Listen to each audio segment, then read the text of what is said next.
Chaque année, 13 millions d'hectares de forêts sont détruits dans le monde. L'exploitation forestière n'est pas seule responsable. L'extension des terres agricoles et l'urbanisation sont souvent les premières causes de déforestation. La forêt du bassin du Congo est loin d'être totalement exploitée. 14% sont intégralement protégés et seulement 30% sont affectés à l'exploitation. Ces forêts appartiennent aux États qui en confient la gestion à des sociétés locales ou étrangères pour une période donnée. Voilà pourquoi on parle de concession. Les exploitants ne font donc pas ce qu'ils veulent. Ils sont censés respecter un certain nombre de lois qui figurent dans ce qu'on appelle un plan d'aménagement, de plus en plus strict d'ailleurs. Ces lois sont censées permettre la régénération de la forêt. Malheureusement, les exploitants ne sont pas tous de bons élèves, loin de là. En revanche, pour garantir qu'ils exploitent convenablement la forêt, eh bien certains vont au-delà de ces règlements et s'imposent un cahier des charges beaucoup plus strict. En retour, leur bois est labellisé. Alors tous les labels ne sont pas au même niveau. Parmi eux, le FSC est assurément le plus exigeant, tant au niveau de la biodiversité qu'au niveau de la prise en charge des populations locales.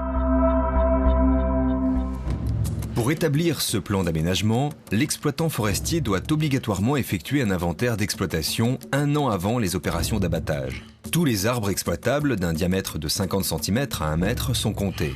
L'inventaire d'exploitation, en fait, c'est l'opération durant laquelle chaque zone de la concession est inventoriée. C'est vraiment une vue précise, en fait. On sait exactement où se trouve la ressource. Pendant des semaines, avant de commencer l'exploitation, leurs équipes explorent la concession de long en large pour recenser les arbres, compter les espèces animales, afin de définir les zones que l'on peut exploiter et celles qu'il faut impérativement protéger. En fait, pour permettre à la forêt de se régénérer, la concession est divisée en parcelles, une trentaine. Chaque parcelle est exploitée pendant 1 an. Puis, les bûcherons l'abandonnent et passent à la suivante. Ils ne reviendront dans cette parcelle que dans 30 ans. De cette manière, ils sont censés laisser la forêt se régénérer. Ça a un rôle, la forêt. Le rôle économique est assez important. Il a son rôle écologique qui est très important pour l'humanité. Et il a son rôle social qui est très important pour les populations qui y vivent. On ne peut pas lui enlever un de ces 3 rôles. Il a les 3, il marche avec les 3, il vit avec les 3. C'est pas une forêt sous cloche qu'on ne doit pas toucher. Il y a des gens qui vivent de ça. Il ne faut pas que les gens meurent de faim dans leur milieu parce qu'il faut conserver.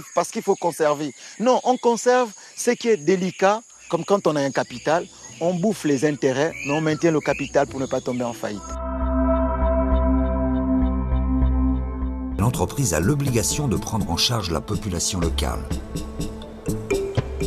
L'entreprise a contribué à mettre en place une briqueterie pour construire des maisons neuves, une école, une église, une radio communautaire, une banque, des grands frigos, des commerces et le seul hôpital de la région.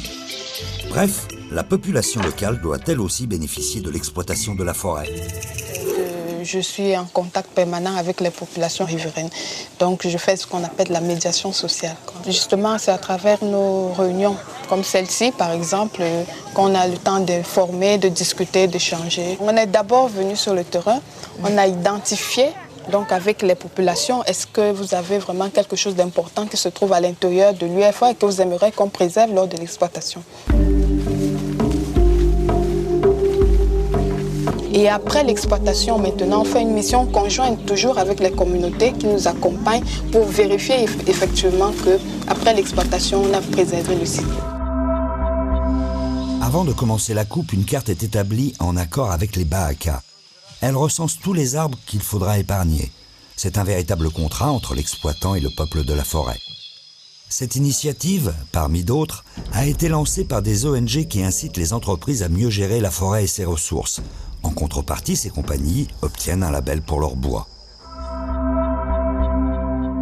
Nos estimations de l'impact de l'exploitation, on s'est rendu compte que le nombre d'arbres abattus dans la forêt provoque moins d'1% de dégâts. Donc, le simple fait d'abattre provoque moins de dégâts. Par contre, les autres types de dégâts, c'est le débardage, c'est l'ouverture des routes. C'est tout ça qui donne maximum un total de 7% de dégâts sur la forêt. Tous les aspects environnementaux ont été pris en compte, que l'arbre ne tombe pas dans une rivière, s'il y a une rivière aux alentours, et surtout qu'il ne détruise pas les autres arbres qui sont autour. Sur cette petite parcelle de 30 hectares, vous allez couper combien d'arbres? Une moyenne de 20, à moins d'un arbre à l'hectare, en fait, exploité, tous les 30 ans. Et vous reviendrez dans 30 ans ici? Voilà, on fait du prélèvement. C'est pas une déforestation du tout? Non, c'est vrai qu'il y a quand même modification de l'environnement, c'est évident, mais on ne peut pas parler de déforestation. Parce que c'est vrai que les forestiers étaient toujours très attaqués, ils n'étaient pas très fiers de leur métier souvent. Écoute, quand un forestier, un bûcheron français coupe un chêne, ça ne râle pas. Mais quand on coupe ici, ça râle. Nous, on est responsable, on fait de l'exploitation responsable, on veut le faire proprement, on le fait avec des méthodes d'aménagement, donc on est fiers de ce qu'on fait. Vous voyez là un certain nombre de renseignements qui vous donnent la zone dans laquelle a été produite. L'assiette annuelle de coupe 2206, ça veut dire que c'est dans l'unité forestière d'aménagement numéro 2, l'unité forestière de gestion numéro 2, l'assiette annuelle de coupe numéro 6. Donc on pourra la retrouver, on pourra même retrouver la position précise de sa souche, l'endroit où elle a été abattue, comment elle a été abattue, par qui, à quelle date. Donc c'est ce qu'on appelle la traçabilité. C'est pour garantir toujours au client final, à l'utilisateur final, que le bois il est bien d'une origine contrôlée et qu'il provient bien d'une forêt correctement gérée. Les consommateurs ne peuvent plus passer à côté de ces produits. Ils sont présents dans toutes les grandes enseignes et facilement identifiables. Certes, ils sont parfois un peu plus chers, mais ce surcoût, on l'a vu, est justifié. Il permet de financer toute une série de mesures indispensables pour préserver la forêt. Tout le long de la chaîne de traçabilité, c'est-à-dire du distributeur jusqu'au producteur, en passant par les négociants, le fabricant et le forestier, nous avons toute une chaîne de traçabilité. Et cette chaîne de traçabilité prouve, avec le certificat FSC, que ce bois provient d'une forêt gérée de façon responsable. Une fois de plus, on met l'acheteur face à ses responsabilités. L'acheteur a la possibilité de dire « moi, je veux savoir comment ce bois-là a été exploité ». Comme pour dire encore, le consommateur est responsable. Il a la gestion des forêts entre ses mains, où qu'il soit à travers le monde. Qu'il soit à New York en train d'acheter un meuble, qu'il soit à Paris en train d'acheter une rame de papier, il a la responsabilité de la gestion des forêts, loin en Afrique, loin en Malaisie, loin à travers l'Amazonie ou le bassin du Congo. Maintenant, il faut des ressources, il faut des hommes à l'intérieur de ces exploitations, à l'intérieur de ces entreprises, pour leur apprendre les méthodes que nous, on exigeait quand on était de l'autre côté. Et puis vous aussi, vous avez à apprendre d'eux.